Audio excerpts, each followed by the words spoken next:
Ehe, Belial, nangelo, engge ni thilom zia. Nie, keima Belial lah. Shemun General. Kumzanga kalta bel figura nena setana tana chenem ngai taga thokchin ka kani. Eng titia, kum sang tani na ronlut vetang mai nge moi ni le. Kachian du tak bel figure. Thil hi alawin thak dang lam thei khop mai. Setana hian verther takin keimin thlem thluk na hian aron mangche ni lo mo. Kum zanga ral to ma se. Ka ngai dang khala dang lam mi lo nia. Ni tinin setana ka huat na hi. Apung zual zok sausin. Kashialom bel figure. Chu tiangin setanan mintir o zong lawa. Voi khat ma hi thu zom hi ka tum to lo.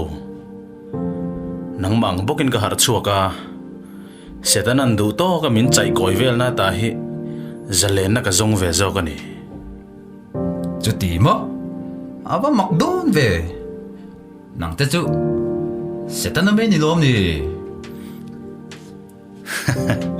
Nie. Setana me. Thilom dan min a hril chiang deuh te. Setana lagai helai te khan lo har chuak ve toila chun. Kan panin thei top choin han beidun ngatila.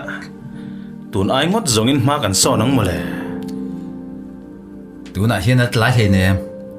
Ni tinin helai hmun atang tlan chu dan hi ka ngai tu char asin.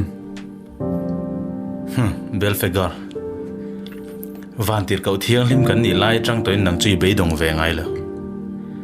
Setana khan ang tin nge alama tang tur khana bum thuk mai thei jele ti voin thleng kala ngai tu thena sin. Chu ti chu arang theyang berin helai hmun hi kan chu asan ngai ni chu.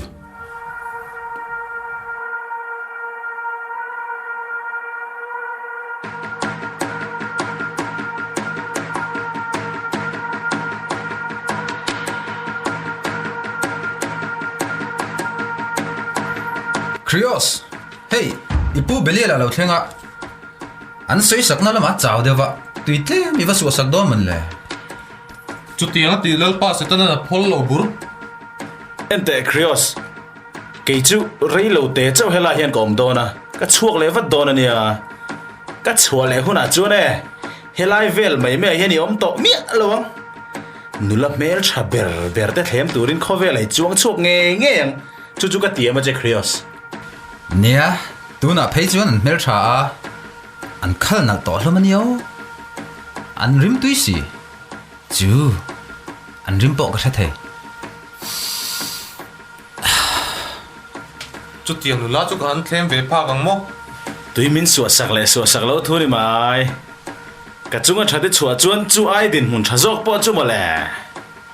Ani lo vai chon setana bula ka soi nge. Han sok vat bai te.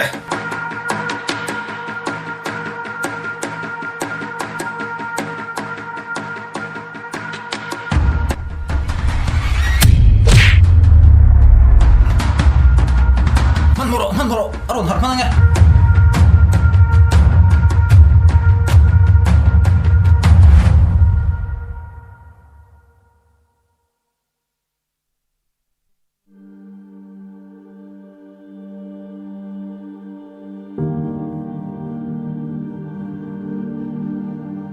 Shemun General Huaisen ni thin. Bel figura le Belial te chu. Setanan na shem na huna tan tlan chuan nuwa chuan. Shem huna indona na satak an chok chuak zuya.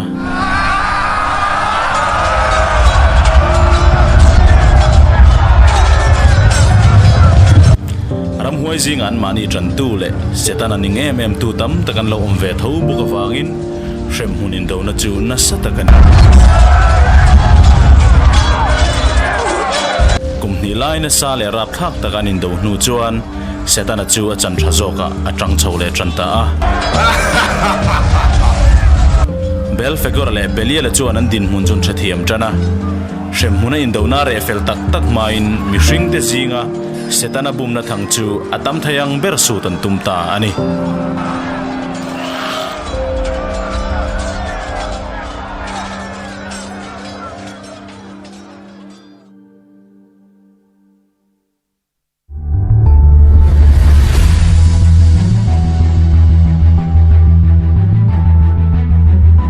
Belia là chịu avre o thiếu chú là vào bối lệ vắt cái môn này sẽ tên anh miron nan chín man vậy chuan cần tụm anh cần chết thấy đó để xí lo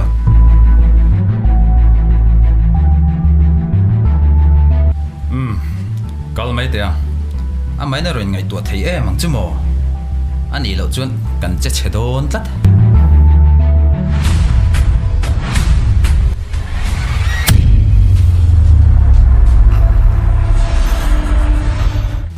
Hiếu không ai kali tuma akan naute atau pa zong kanin mule tamo min neve tao ker maya không ai ichian min tip te lutuk belia la poka setan các con lâu đa sự ita na poi zo kang anh tin mo han soi thale lok te các con lâu đa sự lâu đal tai la anh tin nghe min ti don cái thiếu gì thấy nó giọt về bộ này lâu hiền cái chỗ ấy cái đâu đó嘞cái bà嘞thì về khang khang sinh su chuan anh tin mo min han tiếng hết thì hiền mà lẽ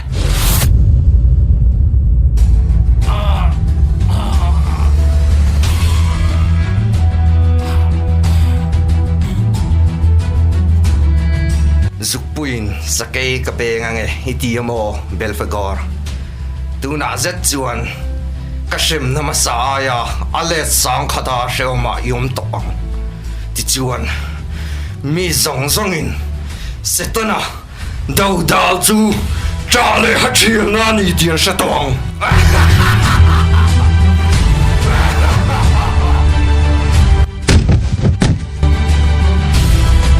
Belfegor Claro! Man, moin sem huni chua san vắt rồi. Belfegor! Him chuông là hoàng. Belial, nang mo, cái mi đâu hết chú. Ai chỉ lệ chuông na tu thì sẽ tao ngái là hoàng. Ibum na oya. Nang kalau thọ bui chết lúc anh chiên nó sao khi. Anh tích à bà cái này tỏ chuông là hoàng. Ai lâu mi tắc chú mà lẽ.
cái chú ram huai bol lo về mấy isua ta na thok tu cái ni mi tam tak bumin sem huna ka soi lu to ka van tenom tak em tua nin ka thi thei to don si lo isuang ai dam na han chang vel chuan o ma se hei chok po hian min ti hlimani mihring te isua chan chin tha hriat tir hi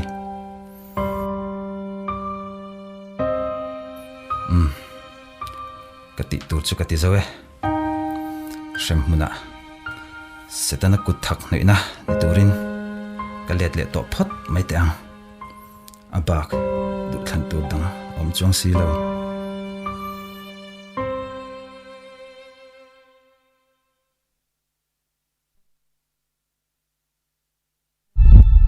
Belfegor.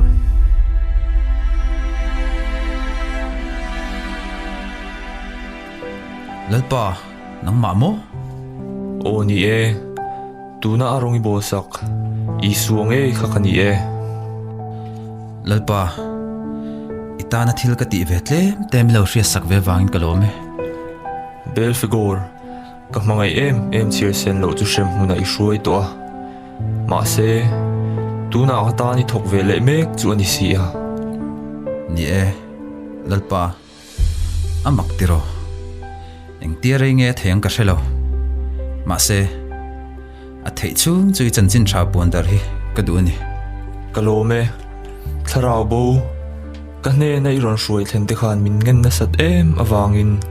Karon mu che ani hi. Hey. Chen kat chu karon suay vesin. lalpa in ha tho thein hun tha min pe ka wangin kalome ma se tharau chiar sen lo shem muna ka shuai lu te ne khai khin chuan heng hi chu min te zak tu lik ani si lalpa thil pakhat ka dil thei cheng em Han soy te che. bel figure hi ingaidam vele thei mai lowem ni ke ni me upo min ngaidam sia nula a thei lo he na ka thok ve thei ringot thi ka tan chuan ngai dam na sa berani to lalpa khongai takin he pa hi asin nang ma hnen min shwai thling tu chu Kafanu. Kasha thiam che. Kamangay na lek ngay dam na ban hi asay ema. Ma se. Shem mun chu atling pak lo ani.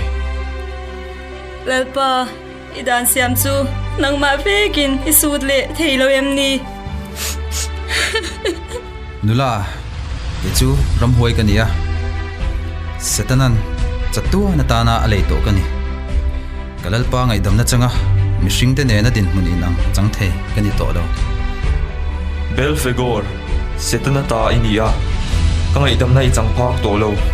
Chu nang po in siya tiyang. In sirin omzi anay lo di siya rin chunga ka na ito wawangin. Kalome. Imuntu lama kal toro le.